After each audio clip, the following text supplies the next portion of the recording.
Welcome to Caricomp Insider, where high-tech facial recognition meets real-world intelligence.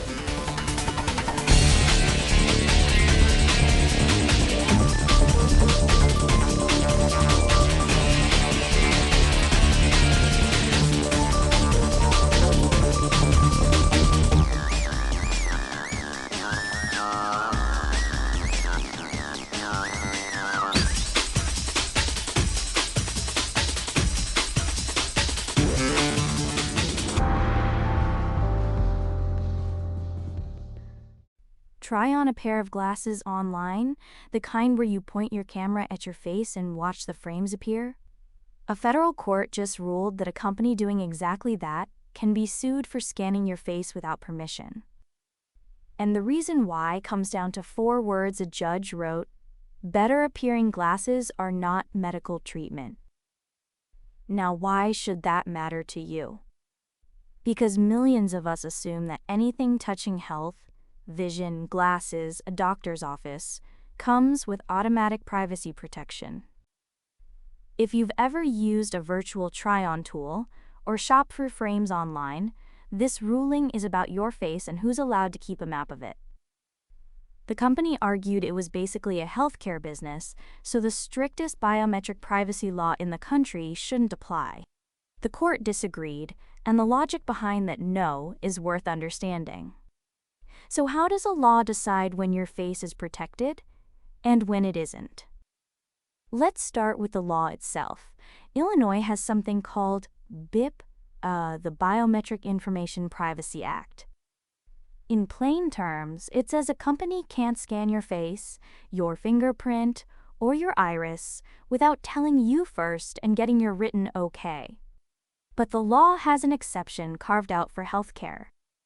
And that's where people get confused. The company in this case was Gunnar Optics, an eyewear maker with a virtual try-on feature. Their argument sounds reasonable. Glasses help you see, seeing is health, so we're covered by the healthcare exemption.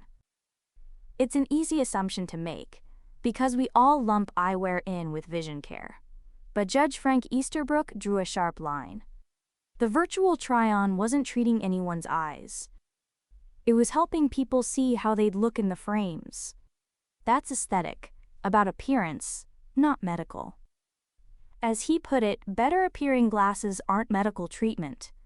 So here's the correction that reframes everything. The exemption isn't about what industry you're in. It's about the purpose behind the scan. People conflate the setting, an eyewear store, a health-adjacent product, with the actual reason the data's being collected.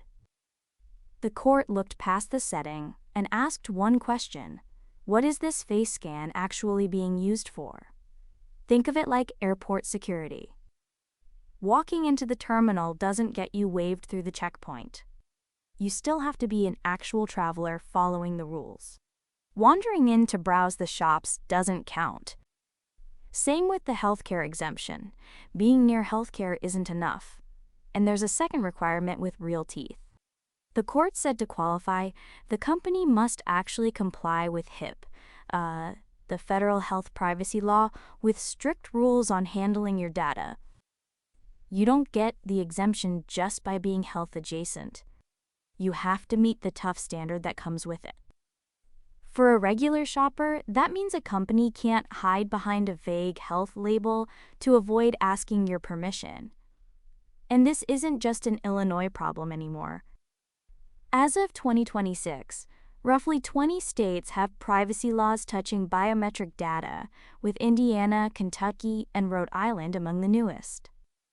So wherever you live, this question of purpose versus setting is spreading.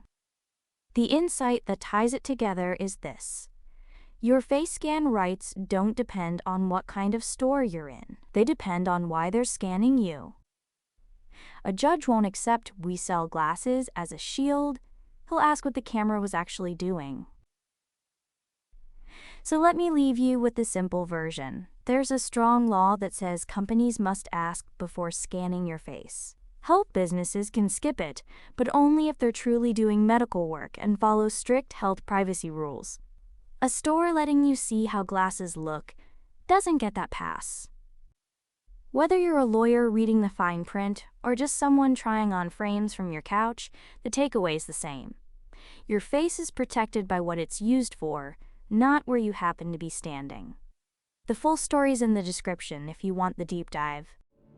Now you know something most people in this industry don't. Use it. And when you're ready to put it to work, Caracomp.com. We'll see you tomorrow.